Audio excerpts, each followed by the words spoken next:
You know that exact feeling, right? The one where reality just starts to feel a little bit too heavy. The walls kind of feel like they're closing in, and there's this visceral, almost quiet little voice in the back of your head just whispering, I just want out. It's such a surreal sensation. I mean, you could literally be sitting at your desk, on a train, or even in a crowded room surrounded by friends, and suddenly, mentally, you're walking right toward the exit door. It's a melancholic, deeply human experience. And in this explainer, we're going to unpack the entire philosophy of escapism. We're going to figure out exactly why that urge to just run away feels so incredibly tempting. Okay, let's dive into this. Because to really understand that overwhelming urge to leave, we've got to look inward first. Think about it. When you feel that desperate need to just drop absolutely everything and be literally anywhere but here, what is it that you're actually trying to get away from? See, most of the time, we get hyper-focused on the destination, right? We fantasize about, a cozy cabin in the woods, a totally different job, a brand new city. But here's the thing, that destination, it's usually just a massive distraction from the root cause. Section 1. The urge to escape. A fundamental response. So we really need to start by acknowledging all the heavy baggage we carry around this feeling. Because whenever we want to just check out of reality, there is almost always an immediate wave of guilt that follows. We completely beat ourselves up for just wanting to hit the pause button on our own lives. And honestly, that guilt, it comes directly from how the world conditions us. Society absolutely loves to judge this desire to escape. They frame it as this massive character flaw, calling it laziness or weakness or just a total lack of discipline. But philosophically, the deeper truth reveals something entirely different. Humans aren't usually trying to escape life itself. We're actually just trying to avoid discomfort, deep uncertainty, heavy responsibility, emotional pain, the fear of meaninglessness, and ultimately, well, ourselves. It's really just a fundamental human response to avoiding pain. Think about what our words actually mean in those moments. When someone says, I want to leave, the physical destination they're picturing in their head is practically an illusion. What they are truly saying deep down is, I want this feeling to leave. The true goal isn't to be in a different physical location at all. The goal is simply to remove our awareness of what hurts right now. The destination constantly changes, sure, but that core urge, it remains exactly the same. Section 2. 3 philosophical perspectives. The philosophy of escapism. Let's move to this and see how it builds, because as it turns out, we are definitely not the first people to deal with this. Some of the absolute greatest thinkers in human history dedicated their entire lives to understanding this exact human struggle. We're going to start with the 17th century philosopher Blaise Pascal and this incredibly famous observation he made. Pascal basically argued that humans constantly seek out distraction because we absolutely struggle to just be alone with ourselves. I mean, think about how we fill our days, right? Endless entertainment, piling on extra work, constant socializing, relentless ambition. Pascal viewed all of these activities as serving the exact same purpose. They are really just complex ways of avoiding uncomfortable truths about our existence. Because if we sit quietly in a room alone, the noise fades and we are completely forced to face ourselves. So we make absolutely sure we never have to do that.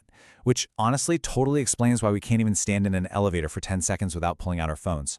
Now, while Pascal focused heavily on our fear of silence, Arthur Schopenhauer presented what is essentially the ultimate human trap. He believed humans are perpetually caught, literally like a pendulum, swinging back and forth between two states. First, we have desire. When we're pursuing something, maybe a goal, a relationship, or just a shiny new object, we suffer from the lack of it.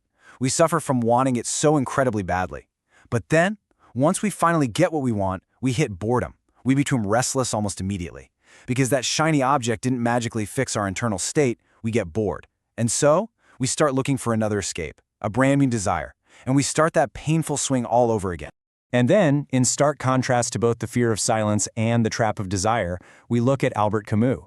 Camus focused on the concept of the absurd.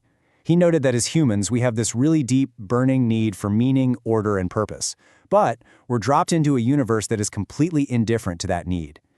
The universe literally does not care about our search for meaning. For Camus, the urge to escape emerges right in that tension. It happens when our expectations of how meaningful reality should be violently clash with a reality that just completely fails to match those expectations. When reality feels a bit too random or way too heavy, we immediately look for an exit. Section 3.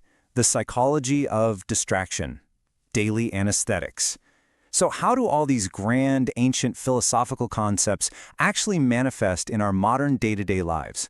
Like, how are we acting out Pascal, Schopenhauer, and Camus right now, today? While these daily habits become our modern escapes, doom scrolling through social media, retreating into fantasy, overworking ourselves right to the point of burnout, daydreaming, or even just surrounding ourselves with constant stimulation, like having a podcast or a TV show playing in the background at all times. Or maybe engaging in endless planning for futures that haven't even happened yet. And this brilliantly illustrates a really fascinating psychological reality. We don't necessarily do these things because we actually enjoy them. We use them as anesthetics. They temporarily remove our awareness of whatever is hurting us in the present moment. But there's a really fascinating twist here. It's actually not always pain or suffering that sends us running for the doors. Often, we humans struggle profoundly when we simply don't know who we are, what we want, or where we're going. Uncertainty itself becomes deeply, deeply uncomfortable. The sheer ambiguity of life feels like a literal threat. And so, the urge to escape gets triggered not by trauma, but just by confusion. We just desperately want to escape the feeling of not knowing. Section 4. The Endless Exit. Where do exits lead? This brings us to the climax of our explainer.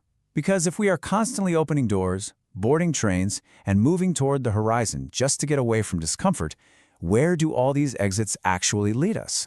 Now, what's really interesting about this idea is that it highlights the ultimate universal lie our minds tell us. It's like this background script that almost every single person has running. If I were just somewhere else, in a different city, at a different job, in a different relationship, then I would finally feel better. We literally put all of our hope into the geography of our lives. But here is the really strong core insight, the harsh but absolutely necessary realization.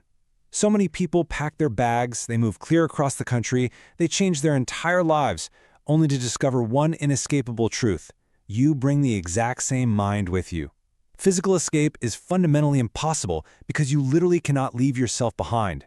The fears, the uncertainties, the deep-seated discomforts, they just pack themselves right into your suitcase. So the absolutely crucial point here is understanding the difference between relief and resolution. Escaping, whether that's through a literal plane ticket or just by scrolling on your phone for 3 hours straight, can absolutely provide relief. It definitely gives you a temporary break from the feeling, but it rarely, if ever, provides resolution. You haven't addressed the internal cause. Because the thing we're running from is almost always internal. True resolution requires stopping, turning around, and actually facing the very thing we've been trying so hard to leave behind. Which ultimately leaves us right here. Imagine a surreal world of endless doors, where every single exit just leads to another room. The escape was never a physical place at all. It was always a feeling. So, I'm going to leave you with this to think about. If the escape you are looking for is really just a feeling, a state of mind rather than a location on a map, where are you actually trying to go?